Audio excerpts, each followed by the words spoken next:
Am I the a-hole for not wanting to be a stay-at-home mom? Plus update. Original post. Okay, I already know it sounds bad, but I, 35 female, and my husband Jeff, 37 male, are currently expecting a boy. His first child, but my second. I got pregnant with my first when I was 18, and his dad was never in the picture. I work as a substance abuse counselor, and I love my job. And this is where it gets tricky. My job offered me 8 weeks PTO for when I have our son. I've been so happy because I didn't want to go right back to work so soon. Me and Jeff got together when I turned 30 and he moved in with me because I own my house.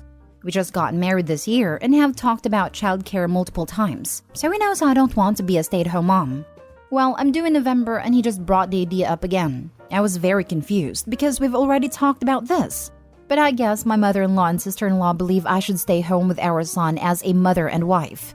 I just don't understand where their opinions come in, because I already know where they stand as both of them stayed home with the kids. All 3 of them sat me down to have this talk, and they want me to focus on the kids, cleaning up the house, making dinner and all of that, but I already work and do those things. Well, mother-in-law decided to throw it in my face that I never got to be a stay-at-home mom because I was a single mom going to school and working, which she's not wrong, but it definitely made me angry that she brought it up. I told them that I worked so hard to give my son a good life, and having another baby doesn't change my decision to keep doing something that I absolutely love doing. And that if they all want someone to take care of the house and kids all day, then Jeff should be a stay-at-home dad because I make more money than him, and it would make more sense for him to stay home instead of me. It turned absolutely horrible after that. I got yelled at by mother-in-law and sister-in-law that it's not his role as a father to do those things, that he is the man of the house and should be the one making the money. Jeff just stood there not saying anything, and I blew up and reminded all of them that it is my house, not his. I then kicked mother-in-law and sister-in-law out, and Jeff is so mad at me that he went with them. He said I won't come back till I apologize to all 3 of them. So am I the a-hole for not wanting to be a stay-at-home mom? Now for the top comments before reading the update. Not the a-hole, and I'd think long and hard before letting any of them back in. So, am I the a-hole for not wanting to be a stay-at-home mom? Nope, not the a-hole. It's 2022. OP, you make more. It's your house. Your in-laws are dinosaurs and your husband just proved that he doesn't have your back. Bonus, here's your to-do list for tomorrow. 1. Change locks. 2. Make appointment to see family lawyer about custody, parenting time, and child support in your jurisdiction. 3. Research them on internet in meantime. 4. Resolve that none of those 3 people gets back in the door unless they provide you with a fulsome, sincere apology. Sorry about the marriage, OP. I hope it was fun while it lasted. Not the a-hole, but your significant other and his family sure are. Their ideas on gender roles are extremely outdated and harmful, and the fact that Jeff agrees with them enough to leave the house and wants to force you to apologize to them is a huge problem. Like, I cannot overstate how big of an issue this is, and what a bad pretend this is for your relationship and for your future child together. Please reevaluate your relationship with Jeff and whether or not his value systems are compatible with your own. Do you want your son to be taught this drivel about how he needs to grow up to be the man of the house? Do you want the rest of your life to be cooking and cleaning and taking care of the children for Jeff? Because presumably he won't lift a finger to help you. Because that's not his job? Because that's what's going to happen if you stay with this man and let him and his family treat you like this. Please be compassionate to yourself and to your children and realize that you deserve far, far better. My vote is the husband set up mother-in-law and sister-in-law to deliver this message. And he didn't do it with the goodness in his heart of having the baby have a stay-at-home mom. He did it so Opie would take care of him like his mom used to. Now for the update. It's currently 1:15 a.m. and Jeff just called me. He informed me that he cleared out our joint bank account and deposited it into his personal account. Bail money, savings for future trips, groceries money, etc. That he's been thinking, and the only way he'll come back home is if he can be responsible for all the finances. And I put his name on the house too. I said absolutely not, and hung up. I have already reached out to my boss and will be working from home tomorrow via virtual meetings. I will be calling and talking to attorneys tomorrow morning to see what my options are. I didn't let Jeff know I will be home, so I'm sure he'll try to stop by. I will update again soon. That escalated quickly. I don't know why they thought an employment intervention would work on a pregnant woman in her house. It's as if he married her because she was a ready-made woman and didn't need to do the initial work by buying a house and being the sole provider for a while. Oof. He wants his name on the house too.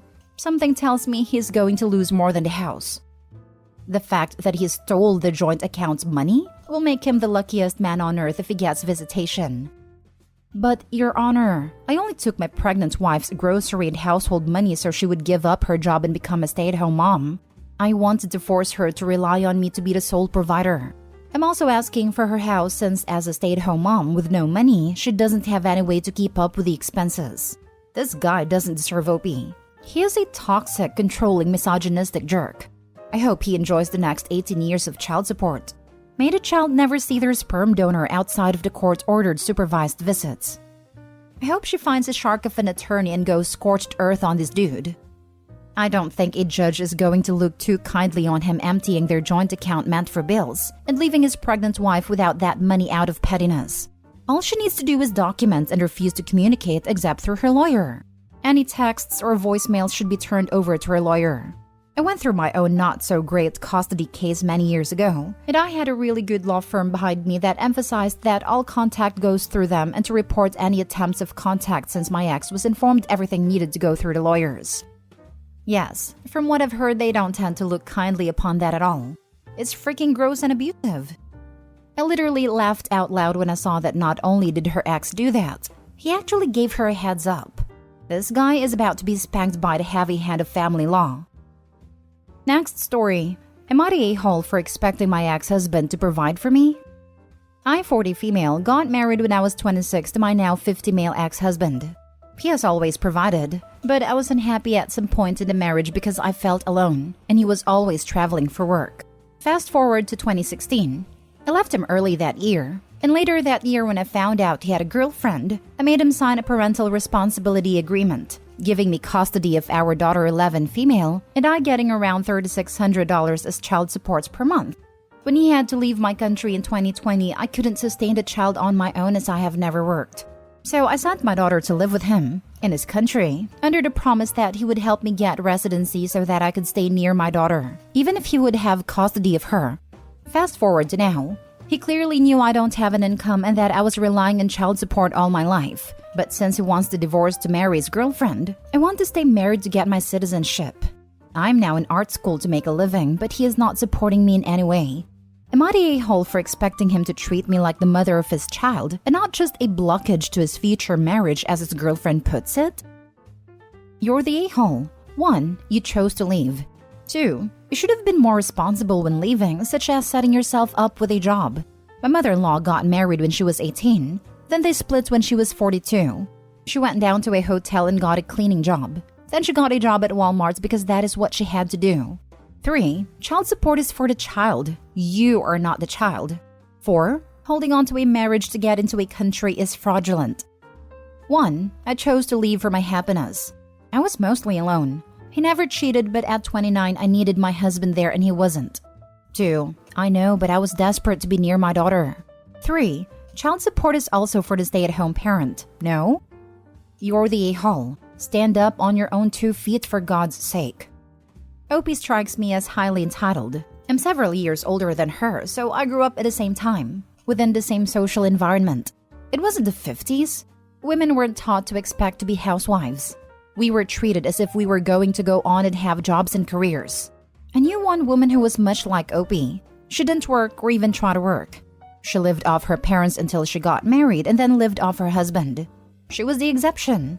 Certainly nobody I knew looked at that as something to aspire to. You're the a-hole. Child support doesn't last your whole life. Where I'm at, it ends at 18 and graduation from high school. You will be a better person if you learn to support yourself. If you had physical custody of your daughter, he should pay support. He has physical custody, so you don't deserve child support. When you negotiate the divorce, you can negotiate alimony. Good luck. To add on to this, child support's money is to support the child. Granted that some of that goes toward the home they live in and utilities they consume, etc., but the child is being supported in his home. Why would he pay her to support the child that lives with him? Exactly this. And in addition to this, she should be paying him child support. It goes both ways. If you read her replies, she's not processing anything that anyone is posting. She is just waiting for folks to agree with her. OP, time to grow up.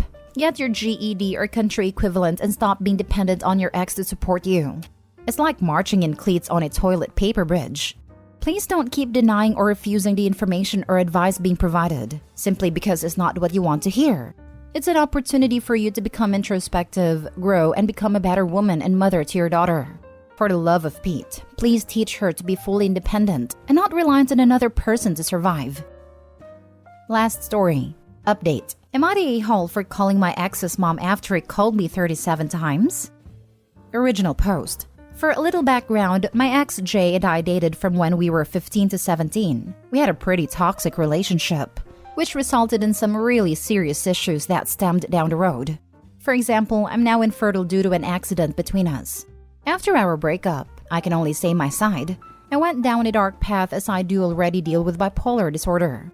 I had to be hospitalized for mental health after I fell apart.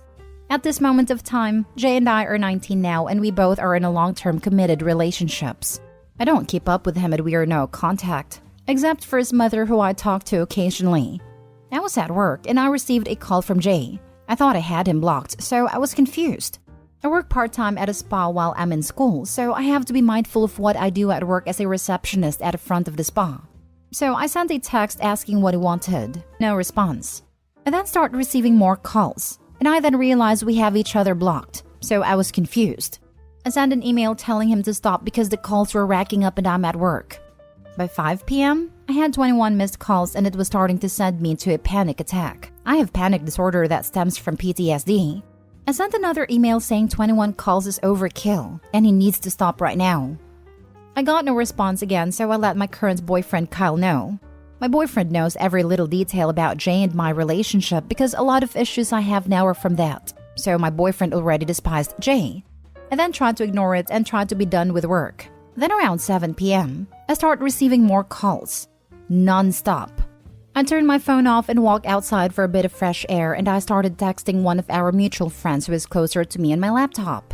He said it's impossible for him to call me because I have him blocked. I said I thought so too. He then said to not engage with him at all, so I did just that. I kept my boyfriend aware with everything, and I told a few of my super close friends who were there during my ex relationship and watched how everything went down, and they found it disturbing. I turned on my phone and when it's powered fully on, I had 18 plus missed calls. One of my friends told me to answer it, but I refused. My boyfriend is obviously angry, not at me, and he said I need to change my number, which I am absolutely considering now. It disturbed me because to my knowledge he is in a long-term relationship, and from what I've heard, he's happy. I talked to my mom and she told me to talk to his mom, so I texted her and told her everything. After that, I got a ton of texts from his friends saying I'm low and a witch for contacting his mom. I do feel bad because we are adults and should be able to handle things on our own. Am I the a-hole? Now for the top comments before reading the update. Not the a-hole. If he doesn't want his mom called, he shouldn't call you 37 times. Agreed. That's what my mom said. Also, him blowing you up like this is probably an indicator that something is wrong in his life. So letting his mom, who I'm assuming is a close trusted family member in his life, know about it is actually a good thing to do. Not the a-hole. Now call the cops. He's out of control. My mom wants me to file a protection order for sure. That's a likely possibility. This is awful. I'm so glad you have a support system helping you through this. I hope X finally leaves you alone for good. Now for the update. First of all, thank you so much for the endless support. I felt very alone in this situation and I felt much better with your comments. I read each and every one of them. Now the update. I called a lawyer yesterday and we're trying to organize everything to see if we could get a restraining order on him. While that was in the process, I went on my days as usual. Then yesterday I got a weird call. It wasn't from his number. It was from a random and it was creepy, saying, I have a crush on you. I see you around the lobby of your apartment. Then they said they would see me tomorrow. My boyfriend was there. And we contacted my boss as I had to work the next day. So my boss was gonna stay during my shift and my boyfriend was going to pick me up from work so that I'm not alone. Everything is fine. Until today when I got another call and it was Jay's number. I still didn't answer it. I turned my phone off and just cried. Then I turned my phone on and he had called me 16 more times. I'm so unsure what to do anymore. I told my parents, my boyfriend, and the lawyers. I feel so vulnerable. I'm still at work and I'm freaking out. I do have him blocked. Someone commented that it's possible that he is using a VPN to contact me, and that's what I believe is the most reasonable answer, because I am unsure how he is able to get through. I am also going to change my number.